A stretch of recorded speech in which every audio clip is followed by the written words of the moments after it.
అంటే 4-5 లక్షల తేడాతోని 4 కోట్ల మందిలా 4-5 లక్షల ఓట్లు అటు ఇటు అయితే కాంగ్రెస్ అధికారంలోకి వచ్చింది. మరి వచ్చిన తర్వాత ఇప్పుడు సరిగ్గా 22 నెలలు దాటి 23 నెలలు నడుస్తూ ఉన్నది. 23 నెలల్లో కాంగ్రెస్ ప్రభుత్వం ఏం చేసింది హైదరాబాద్లో కానీ బయట తెలంగాణలోని జిల్లాల్లో కానీ అని ఆలోచించుకుంటే నాకంటే బాగా మీకే అర్థమవుతుంది. ఎందుకంటే ఎన్ని మాటలు చెప్పినారు, ఎన్నెన్ని కథలు చెప్పినారు, అరిచేతిలో వైకుంఠం చూపెట్టి ఏం చెప్పినారు. నేను మొన్న సూర్యాపేటకు పోయినా, అక్కడ జగదీష్ రెడ్డి గారు పిలిస్తే ఏదో కార్యక్రమం మన పార్టీ కార్యక్రమం ఉంటే పోయితే మన నాయకుడు ఒక ఆయన ఇంట్లో ఛాయ్ తాగుతందుకు ఆగమన్నాడు. ఆగితే ఆయన నాయకుడు వాళ్ళ అమ్మగారిని తీసుకొచ్చాడు. అన్న మా అమ్మ అని చెప్పిండు. ఎట్లున్నారమ్మా, బాగున్నారా, ఆరోగ్యం బాగుందా అని అడిగితే బాగానే ఉన్న బిడ్డ అన్నది. ఆ నాయకుడికి మొన్న ఈ మధ్యనే పెళ్ళయింది. ఆ పిల్లగాడు చిన్నోడు 25-26 ఉంటే మన రాజ్ కుమార్ పటేల్ లెక్కనే మొన్ననే లగ్గమైంది. అయితే పెళ్ళైన తర్వాత వాళ్ళ అమ్మగారిని పరిచయం చేసిండు. పరిచయం చేస్తే నేను మాట్లాడుతున్నా, మరి కోడలు ఏమంటుందమ్మా, కొత్త కోడలు మంచిగానే ఉందా అన్న. ఏం కోడలు కొడుక ఏమున్నది అన్న. అంటే గిట్లా మాట్లాడబట్టే, కొత్తగా పెళ్ళి అయింది గిట్లా మాట్లాడబట్టే నేను పరిచయం అయినా. ఏమైందమ్మా, ఏమి ఇబ్బంది అంటే ఆమె ఏమన్నది తెలుసా, కోడలు వస్తే నెలకు 2500 రూపాయలు వస్తాయి అనుకున్న కొడుక, ఏ 2000 లేవు 500 లేవు ఏం లేవు అని ఆమె అన్నది. ఈ లోపల కోడలు ఆమె గడుస్తున్నది, పిల్ల వచ్చింది. నీకు కూడా 4000 పెన్షన్ వస్తుంది అనుకున్నా, వచ్చిందా అన్నది. అంటే కాంగ్రెస్ వాళ్ళ వల్ల, రేవంత్ రెడ్డి వల్ల ఇలా పరిస్థితి ఏంటంటే అత్తకోడల పంచాయతీలు కొత్తవి వస్తున్నాయి. 2500 వస్తాయని అత్తగారు అనుకున్నది, కోడల పిల్ల 2500 తెస్తుందని అత్తమ్మ ఆశపడ్డది. అత్తమ్మకు 4000 వస్తాయని చెప్పి వాళ్ళు అనుకున్నారు. అత్తగారు వాళ్ళు ఏమనుకున్నారు, తులం బంగారం వస్తుందని అత్తగారు వాళ్ళు కూడా అనుకున్నారు. ముగ్గురికి పంచాయతీ పెట్టిండు ఇప్పుడు రేవంత్ రెడ్డి. అంటే ఎంత జూటబాజ్ మాటలు, ఎంత దోకేబాజ్ మాటలు అంటే కాంగ్రెస్ వాళ్ళవి.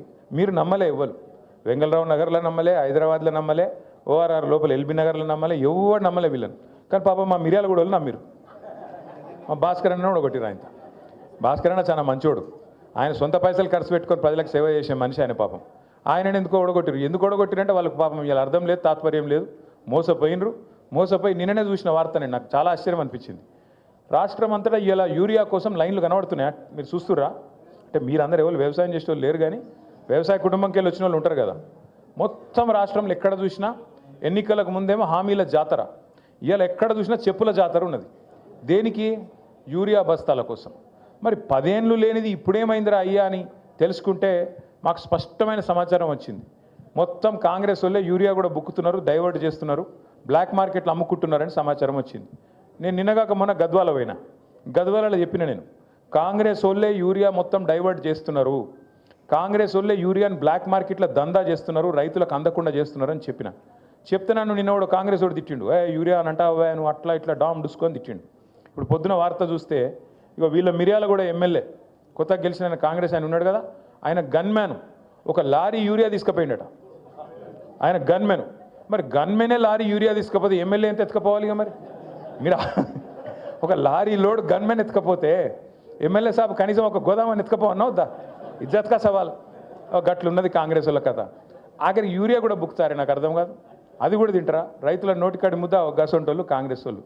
ఇక వాళ్ళు చెప్పిన అబద్ధాలు ఇని ఇప్పుడు వస్తారు మళ్ళీ గంగలరావు నగర్కి, తుమ్మల నాగేశ్వరరావు వస్తారు, పెద్ద మనిషి మంత్రి కాబట్టి ఆయన కొద్దిగా వజూదు ఉంటుంది, ఏమని చెప్తే మన వజన్ ఉంటుందేమో అని మనం అనుకుంటాం. వచ్చి చెప్తాడు, అమ్మ మీకు తులం బంగారం ఇస్తా అంటాడు. ఈరోజు నేను చెప్తున్నా, రాసి పెట్టుకొని తులం బంగారం కాదు, వీళ్ళు మీ మెడల పుస్తలతాడు గుంజుకోకపోతే వాళ్ళే గొప్పలు. పచ్చి లంగాలు కాంగ్రెస్ వాళ్ళు. తులం బంగారం కాదు, తులం ఇనిమియరు, మీ మెడల పుస్తలతాడు కూడా జాగ్రత్తగా పెట్టుకోరాలి వచ్చినప్పుడు, ఎందుకంటే మంచోళ్ళు అయితే కాదు. ఇంకెన్ని మాటలు చెప్పారు మీకు. 4000 పెన్షన్ ఇస్తాం, 2000 కాదు 4000. కేసీఆర్ ముసలమ్మకి ఇస్తున్నాడు, లేకపోతే ముసలాయికి ఇస్తున్నాడు, మేము ఇద్దరికి ఇస్తాం, ఇద్దరు కంపల్సరీ ఇస్తామన్నారు. వచ్చినాయా మరి 4000? 22-23 నెలలు అయిపోయా, 4000 పెన్షన్ పత్తలేదు, 2500 యాదికి లేదు. ఆ రోజు డైలాగ్ కొట్టిండి పెద్ద మనిషి డిప్యూటీ సీఎం బట్టి విక్రమార్క. ఒక ఆయన పాపం టీవీలో అడిగిండు బట్టి విక్రమార్క గారిని, అయ్యా మరి మీరు చెప్పే హామీలు వింటుంటే మొత్తం 420 హామీలు అయినాయి, 420 హామీలు అయినాయి, మరి ఇవన్నీ కూడితే ఒక 5-6 రాష్ట్రాల బడ్జెట్ సరిపోదు, యాడికెళ్ళి ఇస్తావా పైసలు అన్నాడు. ఏమన్నాడు ఎరికేనా ఆయన?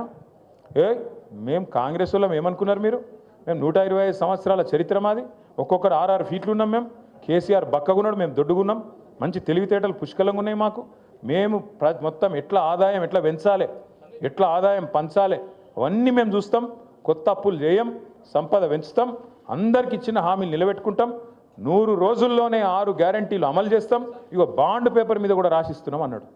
ఇవాళ మీరు చూసింటారు పేపర్లో వార్త వచ్చింది, పిల్లలకు వీళ్ళు ఫీజు రీయింబర్స్మెంట్ ఇస్తలేరు, సర్టిఫికెట్లు ఇస్తలేరు కాలేజీలో.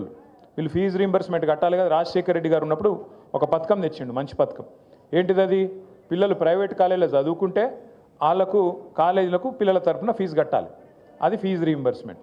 మన గవర్నమెంట్ వచ్చినప్పుడు, కేసీఆర్ గారి గవర్నమెంట్ వచ్చినప్పుడు కాంగ్రెస్ వాళ్ళు, అప్పుడున్న కాంగ్రెస్ ప్రభుత్వం మన మీద ఒక 3,000 కోట్ల బాకీ ఇడిచిపెట్టిపోయింది.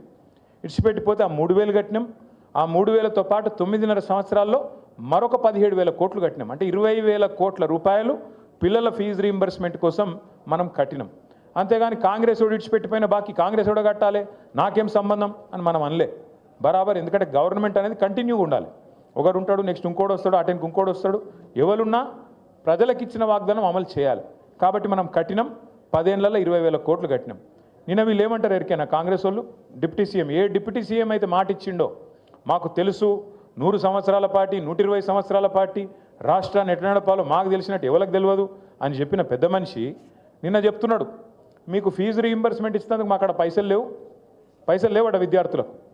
అంటే ఎంత అన్యాయం అంటే 13 లక్షల మంది విద్యార్థులు, ఒక్కరు కాదు ఇద్దరు కాదు, 13 లక్షల మంది విద్యార్థులకు ఇలా శటగోపం పెడుతున్నది కాంగ్రెస్ పార్టీ. వాళ్ళు సర్టిఫికెట్లు తీసుకోలేకుండా కాలేజీలకి వెళ్ళి వాళ్ళని ఆగం చేస్తున్నది కాంగ్రెస్ పార్టీ. ముస్లింలు కావచ్చు, ఎస్సీలు కావచ్చు, ఎస్టీలు కావచ్చు, బీసీలు కావచ్చు, లేదా అగ్రవర్ణాల్లో ఉండే పేదలు కావచ్చు, బాగుండాలే, చదువుకోవాలన్న ఉద్దేశంతో ఒక మంచి పథకం ఆనాడు రాజశేఖర రెడ్డి గారు పెడితే దాన్ని కొనసాగించింది కేసీఆర్ గారి ప్రభుత్వం. మనం ఎన్నడూ వివక్ష చూపెట్టలేదు. చంద్రబాబు నాయుడు గారు ఏమన్నా మంచి పథకం తెచ్చింటే దాన్ని కూడా కొనసాగించినాం. రాజశేఖర రెడ్డి గారు ఏమైనా తెచ్చింటే దాన్ని కొనసాగించినాం. రోషయ్య గారు ఏమైనా తెచ్చింటే దాన్ని కొనసాగించినాం. అట్లాగే కిరణ్ కుమార్ రెడ్డి ఏమైనా మంచి పని చేస్తే దాన్ని కూడా కొనసాగించినాం. తర్వాత మన పథకాలు మనం తెచ్చినాం. రైతు బంధు కావచ్చు, కళ్యాణ లక్ష్మి కావచ్చు, షాదీ ముబారక్ కావచ్చు, ఒక ఆడపిల్ల ప్రసూతి అయితే కేసీఆర్ కిట్ కావచ్చు, చెప్పుకుంటూ పోతే వందల పథకాలు మన ప్రభుత్వం వచ్చినాక చేసినాం. మనమేమో అట్లా పని చేసినాం. ప్రభుత్వం అనేది కంటిన్యూస్గా ఉండాలి, మనం ఎవ్వల మీద కక్ష పెట్టుకోవద్దు అని మనం పని చేసినాం. వీళ్ళ వ్యవహారం ఎట్లుంది? కేసీఆర్ పేరున్నది కేసీఆర్కి ఇట్లా కట్ చేసి పారేయండి. ఇవాళ రాష్ట్రంలో 14 లక్షల మంది ఆడబిడ్డలకు ప్రభుత్వ ఆసుపత్రుల్లో ప్రసూతులు పెరగాలని చెప్పి వాళ్ళ కేసీఆర్ కిట్లు ఇచ్చింది బీఆర్ఎస్ ప్రభుత్వం. కానీ కాంగ్రెస్ ప్రభుత్వం వచ్చిన తర్వాత ఒక్క కేసీఆర్ కిట్ వచ్చిందా?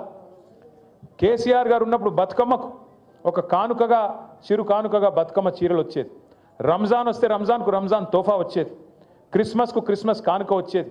ఇవాళ చీర కాదు, జాకెట్ ముక్క పెడుతుండ వీడు కనీసం.